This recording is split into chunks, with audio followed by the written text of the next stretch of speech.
Hi everybody, my name is Deacon Konstantin and I serve in the Church of Saint Seraphim of Sarov in Old Petrogov. That's the suburb of St. Petersburg, Russia. In this video I'd like to tell the story how I met Father Joachim Parr, the abbot of the monastery of St. Mary of Egypt in New York. It's in Lower Manhattan. Not because of an idle interest, but as kind of a response to the campaign that was started recently against this righteous man. As many of you have known, in February of this year, a group of some American people, called themselves Mercy House Abuse Group, created a movie called The Journey from San Francisco to Russia, with the purpose to blacken the name of Father Joachim. Well, as for my part, I always knew him as a good shepherd and as a fervent pursuer of monastic mode of life in the United States of America. But in this particular video, I don't want to discuss any accusation against Father Joachim, just want to tell the story how I met him. But before I start, I want to apologize for the fact that this video won't be about Father Joachim, it'll be about me, myself. Well, as a matter of fact, I did try to tell the story about Father Joachim, like, Father Joachim is the best of the best. He's the best priest I've ever met. But somehow it just doesn't work. And besides, it's not in our tradition to praise a person. So, as I see it, there's the only one way to tell the story about him, indirectly, as a reflection in others' life. That's why this story will be about me. Oh, sorry for that. Well, where do I start? Well, it all began in 2003. I worked then in the Institute of Cytology in the laboratory for HSP70 protein. And my salary was very low. And quite often we had an argument about this with my dear wife. It was very obvious I just cannot do this, cannot earn decent money. And one day I got very upset. And that's how I came to this radical decision. I concluded to go to the, land flowing with milk and honey, to the United States of America. I told this to my boss, and he fired me right away. But God was merciful to me, and the head of the next laboratory, the group for non-coding DNA, Olga Podgornaya was her name. She took me, gave me small salary and a computer to commit my search. If not for her, I would probably perish. God bless her and bless all her skills and be pleased with the work of her hands. She was good to me. Very soon I found a new job. It was in New York City, NYU Medical School. As I didn't have any money, I borrowed them $1,000 from my former boss and $1,000 from Olga Podgornaya. Bought a ticket, left some money to my family, and in 1 month I already was sitting in the plane taking me down to the United States of America. I was absolutely unprepared to enter the foreign country. I didn't know the language, I didn't know the rules, I didn't know how the public services work. I remember the shock from the first place I stayed overnight. It was a room in the hostel where men and women slept together. Under no condition you can imagine such a ridiculous thing in Russia. My boss, her name was Mary Glashuli. She reserved me a studio in NYU dormitory. But she warned me, it will cost you $1,200. So give it a good thought before you take it. I didn't want to take it. I was looking for another place. But I could not find it. You see, the problem was when I was making a call, I could not understand what they were talking on the other end of the line. I didn't know the language. And finally, I decided to take that studio. I just didn't have much of a choice. And to pay for it, I borrowed another $2,000 from one of my colleagues. My salary was announced to be $2,400. Big money. But when I got my first check, it was only for $1,200. It turned out they took half of my salary as taxes. I went bananas. It was absolutely insane. You understand, right? 2,400 minus 1,200 minus 1,200 equals 0. And that was the sum I got as my first salary after a month of hard working. But I was not ready to die. I called to my Russian friends and they instructed me about taxes. So I worked with documents and in 1 month I fought my taxes back. It was my first victory as a survivor. I officially didn't pay taxes while working in NYU School of Medicine. But I had to pay my debts. I calculated I need to survive about $30 for 1 month. It was not theoretical, it was the experience of the first month. And the remaining part I paid back to the person I owed money from. When I went to NYU cafeteria, I ordered a side dish. It was rice or mashed potatoes, 1 can of soda or milk, and that's it. I ate once a day for several months. And when they asked me why I didn't buy meat, I told them I'm vegetarian. Lucky it all happens during the Great Lent. I remember one story from those days. In the very beginning it was difficult for me to cope with coins. With quarters it was alright, but all those dimes, cents, nickels, it was difficult. You know, this feeling of embarrassment when you stand at the cash desk and the lady is waiting and you cannot count them. So I gave them to beggars, and somehow it made me feel even better. All the Pharisees inside of me were singing Hallelujah, you know what I mean. I was poor, but I was giving away. Many beggars were in New York City in those days. Often they were sitting on the pavement and the paper cup, the one you can get in a coffee machine, was standing before them, where you could throw your money. And so I did. One day I was going from 14th Street up the 1st Avenue to the NYU School of Medicine. It was sunny spring day and the weather was lovely. The stack of coins was so big it started to weigh down my pocket. And I saw a beggar. He was sitting drowsy on the pavement, and the paper coffee cup was standing before him, as they do when they ask to share. I grabbed the lot from my pocket and rained it down to the cup. But it turned out it was not the cup for collection. The cup was full of coffee. How he cried. It was good for me, I didn't understand the language that time, and I had to run. Anyway, he didn't try to catch me, but I was ashamed. This way I learned how to cope with American coins. So I settled down, but I needed to find some church to attend. I surfed the internet, and soon I found the beautiful church in Astoria. It was the Church of the Holy Trinity. I got some pictures of it from the internet. I loved this place from the very first step I made in. First of all, there was community. I could feel it. Those bonds of love between those people. Besides, it was like you got into 19th century. You see, in Russian church at that time just had risen from the dead, but here you could feel this vibe of succession from ancestors. I was charmed with this church. I remember this feeling when you stay 3.5 hours of vigil and finally you literally forget you're in America. This feeling you're at home, and it was very strong. And then the service ends and you leave the church and you return into the reality of foreign country, but not at once. First you feel the other air, then some weird looking car passes by, then you meet some bypassers and they speak some other language, and finally you return into the reality that you are far from home and now you are a foreigner. I was warmed by the love of those people and by the lived reality of their community. That was incredible, that was marvelous. Father Всеволод was priest there. He got to know me, and I even started to sing in their choir. But I felt a little nervous about the fact that it was a Russian church abroad, not of Moscow Patriarchate.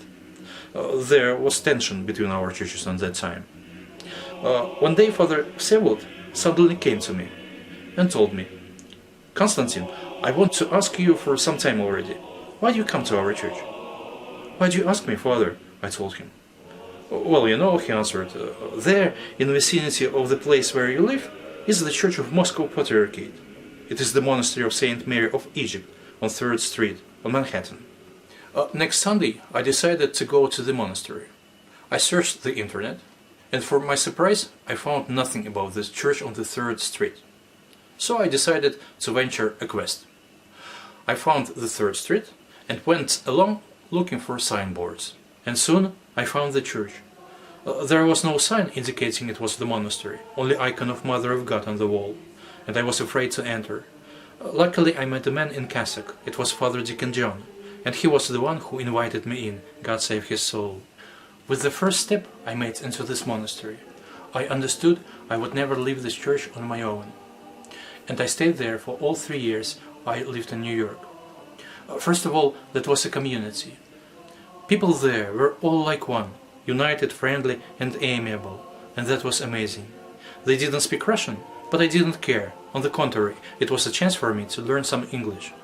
The name of it was the Monastery of Saint Mary of Egypt, but everybody called it Mercy House. It was an old name, because when it was founded, it first was a shelter for poor people, and it was blessed by the Mother of God through her icon Eleusa, which means mercy, and only later the bishop, by his order, turned it into the monastery. It was a 3-story building, very small and very narrow. The church was on the 2nd floor, the dining room was on the 3rd floor, and on the 1st floor there was the room where we could retire to sit and have conversations with each other, and also there lived those who needed. The service was conducted by old priest with white beard. It was Father Joachim, but nobody and never revered him like, you know, the divine, like his enemies were telling on him in that adverse movie. I'm the eyewitness, and I tell you that the statement of those people was false. Nevertheless, everybody loved him, like, you know, in many churches people love their batyushkas, their dear priests. Every morning they served matins, every evening they served vespers, sometimes by morning they served liturgy. Saturday evening was vigil, and all parish gathered to attend it. Those were beautiful services. Usually about 20 or 30 people attended. The church room was very small, so it was quite crowded. After vigil everybody went home, but after liturgy not, but went downstairs to the cellar floor to share a common meal. That was quite a hullabaloo. Only Americans know how to make such a noise over a meal. Everybody was speaking loudly, greeting each other, telling stories and all. On the contrary, by morning before the liturgy, nobody greeted each other, which firstly was very unusual for me, because I used to know Americans as the most communicable people in the world. When I first time greeted someone and he didn't answer me, but turned away from me not saying a word, I even got a little bit upset and offended. But when the second and the third person did the same, I understood. They prayed at home, you know, the usual prayers before the communion, and they tried to keep it, tried to protect that quiet fire of the prayer kindled at home till the beginning of the liturgy, to bring it to the service, coming not to gain, but to give. I so loved it in Mercy House, this quiet and tranquil fire of love to God, the serene concentration on prayer during the service. It was quite a lesson for me, and I tried to keep it till now. But right after the liturgy, they used to return to their normal state, and the usual American loud amiability was coming back to the monastery, especially during the common meal. The coffee for this meal was prepared by monks, but the dishes were usually brought by parishioners. By the way, I think it will be righteous to mention that for several months it was the only day I ate meat. As I lived in vicinity to Mercy House, I started to go to services every day. I woke up early, walked down the desolated city and entered the monastery. That was beautiful, those calm and tranquil services. When you're in no hurry, just pray. After matins, monks treated me with a cup of coffee, and I left the monastery and walked up the Avenue C to the First Avenue, to the NYU School of Medicine. This way I always was first to come to the lab. But it was so difficult to start to work, because the service didn't stop to sound in my head and heart. Only after dinner I used to come into senses and started to work with decency. I remember one story from those days. It happened 2 weeks before Pascha. I just returned from the service and decided to rest a little bit. But suddenly I heard the sound of bells. It was a big surprise for me, because I didn't know there were any churches close to my dormitory, so I decided to check it out. I went outside and followed the sound of bells, and soon I found the church, but I could not find the entrance. So I went downstairs, and there, through the window, I saw the dining hall with many tables filled with dishes of delicacy. I was puzzled, but the entrance was upstairs, and soon I found it too. And I was puzzled again, because the service was conducted in Russian. You can imagine how surprised I was, because I spent so much time looking for the Russian church, and it happened to be right next to my dormitory. The church was more like a hall. The space was filled with rows of chairs, and people were sitting in those chairs, and the atmosphere was a bit drowsy. And the singing was quite lamenting. And then it suddenly hit me. I suddenly understood that they were singing the Paschal Troparion. It was Pascha. They celebrated the resurrection of Christ. But that was not the Troparion that surprised me, but the way how they sang it. It was something like that. Christ has risen from the dead, trampling down death by death. You see, in our tradition, Paschal Troparion is always obligatory dynamic, and even if you get a bit drowsy during the night vigil, the priest, he'll pull you up, returning you to the spirit of joy. We're singing something like this. Христос воскресе из мертвых смертью, смерть побрав, и сущим во гробе живот даровав. Anyway, service soon ended, and the priest invited everybody who participated in fundraising to join the common meal downstairs. And this restriction was quite a relief for me, because it was 2 weeks before Pascha, and I wasn't tempted to break the fast.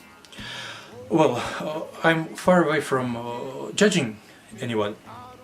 First of all, because there are too many planks protruding from my own eyes, and secondly, people have rights, and they can express their love to Christ in any way they want to, especially if it's true love.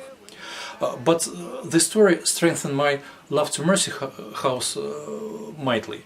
I was so glad God has shown me the church of my own tradition, with American people close to me spiritually. And here comes the first story about Father Joachim. When I just lived into the studio, there was no furniture at all. So I went to the department store and bought me pillow and blanket. And by this I spent all my remaining money. So I didn't have a bed, I didn't have table, I didn't have chairs, I even didn't have an electrical kettle.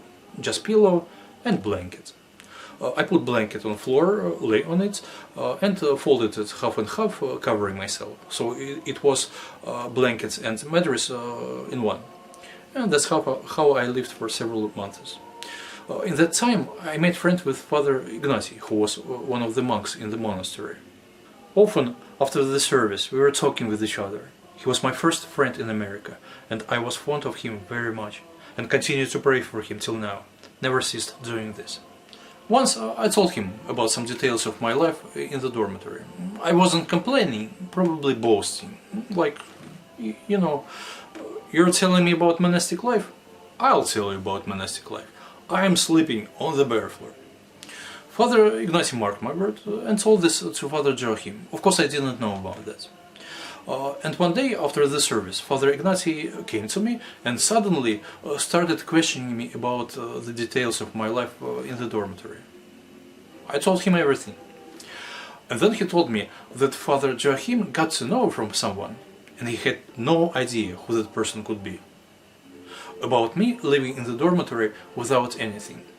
And he wanted to furnish my room if I didn't object. And if I didn't mind, Father Ignacy had the blessing to visit my room with some kind of inspection. I didn't mind. And the very same day, we with Father Ignacy went to my dormitory. Well, you know, I didn't have a chair to sit him down, neither I had a kettle to treat him with tea, so he left almost immediately. And in a couple of days they brought me all the furniture I needed. chairs, bed, table, electrical kettle, some dishes and all. That was the first time Father Joachim intervened into my life. Actually, he was the first who not just noticed I was in trouble, but gave me some help. Well, and so it went on.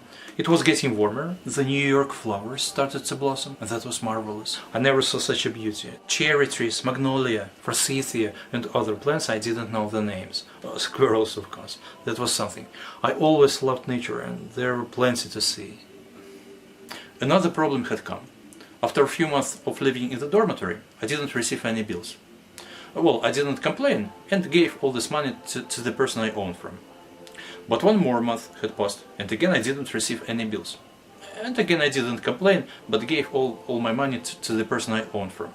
But I became concerned, because it was strange, if I had to pay, why they didn't ask me to. So I decided to ask an advice from Father Joachim. And once, after the liturgy, I caught him and asked him for an audience, and told him about all my fears. And he calmed me down. He told me, Konstantin, in this country it's very simple. If you don't receive any bills, it could mean only one thing. You don't have to pay them. I told him, but Father, I was told I had to. How's that I don't need to pay them? He answered, Konstantin, calm down. Again, I tell you, in this country it's very simple. If you have to pay and you don't, they'll find you and they'll make you pay. So, relax. If you don't receive any bills, it could mean only one thing. You don't have to pay them. You can't imagine how comforted I was by this advice. And that's how I paid all my debts. I didn't pay my bills, anyway, I didn't have them. And I gave all my money to the people I owned from. There's one thing I want to mention. You see, the advice of Father Joachim was peculiar, one of a kind, because he was wrong on a physical level, and as it turned out later, I had to pay those bills. But now, remembering all the obstacles I was about to go through, I understand there wasn't any other way but the way shown by Father Joachim. It's still amazing for me that he gave me the wrong advice, and by this he saved me from financial crash, and also gave me an inner peace for several months. By the time the new troubles had come, I paid all my debts, and that was crucial. But I'll explain it later. Anyway, the life was going on, and so I lived, but the laboratory I worked in was strange though. You see, my position was postdoc, and this position is usually qualified by articles. If I have many articles and in good journals, later I can apply for a better position, so it is crucial. Well, the strange thing was that not me, neither my colleagues in this lab had our own projects. I don't know why, but that was alarming and uneasy. I didn't complain though, because I was learning a lot. I was good with protein chemistry, but I didn't know methods of working with DNA and RNA, and they taught me, so thanks to them anyway. The relations in the lab was tense, but I didn't care because I found Mercy House, and it gave me happiness and comfort. But by summer the new trouble had come. My boss called me to her office, seated me down, and told me that she got the new position, and the whole lab is moving to San Francisco. Do you want to go with me? She said. Of course your answer is obvious, but I am obliged to ask you an official question. I was thunderstruck, because my answer wasn't so obvious to me, mostly because of Mercy House. It became precious to me, and I didn't want to leave. I don't know, I told her. I have to think. To think? She said. What there's to think about? Don't you like my laboratory? I don't understand. Explain yourself. I didn't know what to say, and I avoided a direct answer. Okay, she said, I'll let you go by now, but the first thing tomorrow morning you'll give me your answer. Do you understand? Yes, ma'am, I told her. Thank you very much.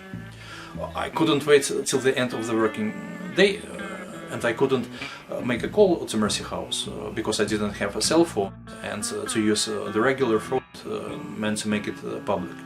When everybody left, and it was late by the way, I called to Mercy House, asked for Father Joachim, and asked him for an audience. I'm in big trouble, I told him. He answered simply, "Okay, come and see me, let's talk." When I came and told him my story, he thought for a minute, and then he asked me, "Well, but what do you want? Do you want to live?" "Of course not," I told him. "Here's my church, my friends, it's just started to be alright and now I have to leave it." "No, no way, I don't want to." "Well, then that's simple," he told me. "Go and tell this to her." I got perplexed. The face of an angered woman stood before my eyes. "But she insists," I told him. "She even doesn't presume I could refuse her offer." "Well, that's her problem," he answered. "You're in the United States of America now. It's a free country. If you don't want to go, you don't need to go. You're an American now. Get used to that. Go and tell her." "But how?" I told him. "Shall I just come and tell her I don't want to go?" "Yep," he answered. That's simple." Well, I left. Next morning I came to Martin's, then I went to NYU and waited till my boss had come. She called me right away. "Well, what would be your answer?" she said. "You come with us?" "No, I don't. I stay," I told her. Boy, she almost fell down from her chair. Really, it was tiny but quite notable move. I got scared, but she held her breath and told me, "All right then.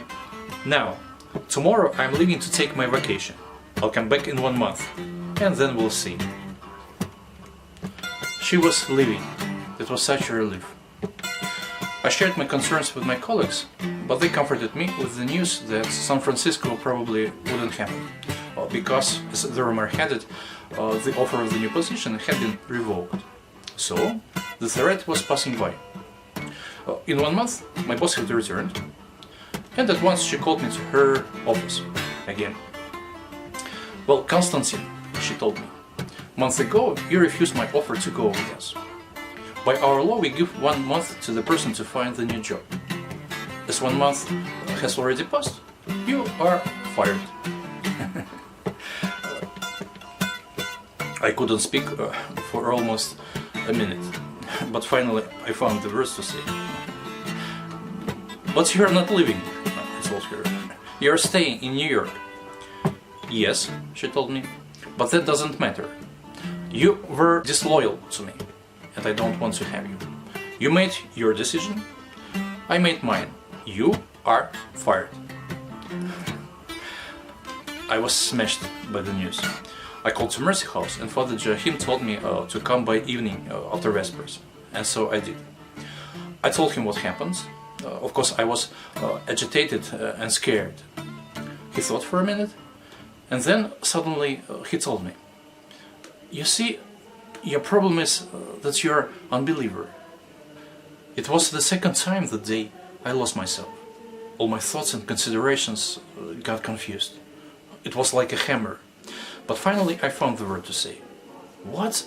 I asked him. "Your problem is that you don't believe in God," he repeated. At last I started to come in my senses. "But no, I do believe," I told him. "Then what seems to be the problem?" he asked me. I didn't know what to answer. It was so irrelevant. But somewhere at the bottom of my heart I felt that there is some truth in this statement. If I did believe, then indeed, what seemed to be the problem? I think I looked stupid, so he interrupted me, pondering, and asked me the question. "So, do you believe?" "Yes, I do," I told him. "Then do you believe he won't let you down in this year situation? Do you believe he'll keep you safe? Do you believe he can turn the darkness into light before you, and can make the rough places smooth?" I didn't know what to answer. I had to answer yes, of course, but my heart was answering no. He stood up and told me, "Okay, now go," and gently pushed me out of the monastery to the street. I remember it was dark outside. Probably our conversation was late, Streets still were swarming with happy, carefree people, and those sounds of motorcycles and sirens and smells of restaurants. But I was all outside of this, like in spacesuit of sudden but yet untaken revelation. It took me the whole way from Mercy House to my dormitory to penetrate, not the meaning, that was obvious, but the essence of the call. It was the voice of God, to trust Him. And finally, I made my mind. I don't remember how I reached my home, but I have remembered that lesson for the rest of my life. Nothing can separate us from the love of Christ. Nothing can happen to us unless He'll allow this to come, but in love. The problem was not my boss, the problem was me. And I made a decision. I will believe.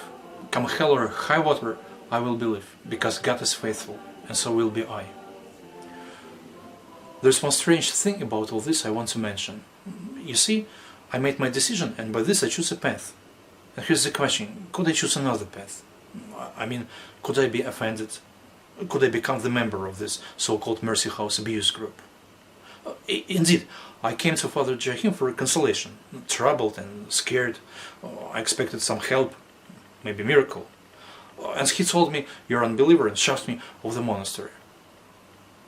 There's a strange thing about all this. When two different persons come to the same priest, and from the same priest, they get the most different conclusions and make the most opposite decisions. Isn't that surprisingly strange? What I think is that it is never about the Father I've come to, but it is always about me. A priest, or an icon, or a Bible, whatever, they're only a means in the hands of God, only a vehicle to convey me a message. But decision is always mine, and so is the responsibility. Priest, he is like a stepping stone in the water. And if I found the good one, I'm not supposed to stay on it, but I'm supposed to push myself off and to jump to another shore. Listen to Father Joachim speaking about this. A spiritual father Духовный отец is like a stepping stone. – это как камень, ступенька.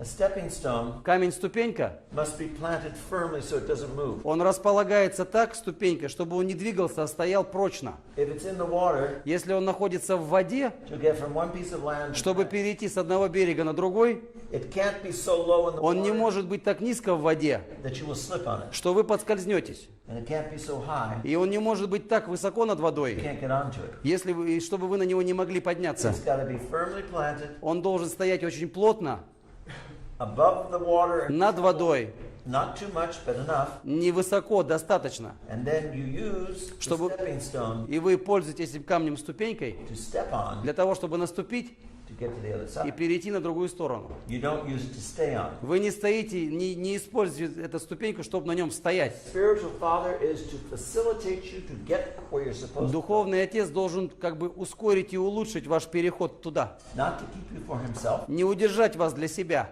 and not to be able to help you to the other side. а он должен быть в состоянии помочь вам перейти на другую сторону. That's how I see what happened. I came to him for help, but he slapped me, and by the impulse of the slap, I jumped and reached the other shore. And I'm thankful to him for this, because between being with Father Joachim and being with Christ, I choose being with Christ. And he became the initiator of this passage. And I see it as a mark of a true eldership. And that's what happened to those people. They found him and they rejoiced because they found the one. But when time came and he gave them the same slap, they didn't jump, but collapsed from the stepping stone into the swamp of hatred. Why didn't they jump? Well, Father Joachim gave the answer to this, didn't he? It doesn't make me proud and them sinners. No. Bible says every man is a liar. And so am I, because I'm possessor of corrupted human nature. On the contrary, it scares me, because it is so easy to fail and perish. Just one wrong move and I'm lost.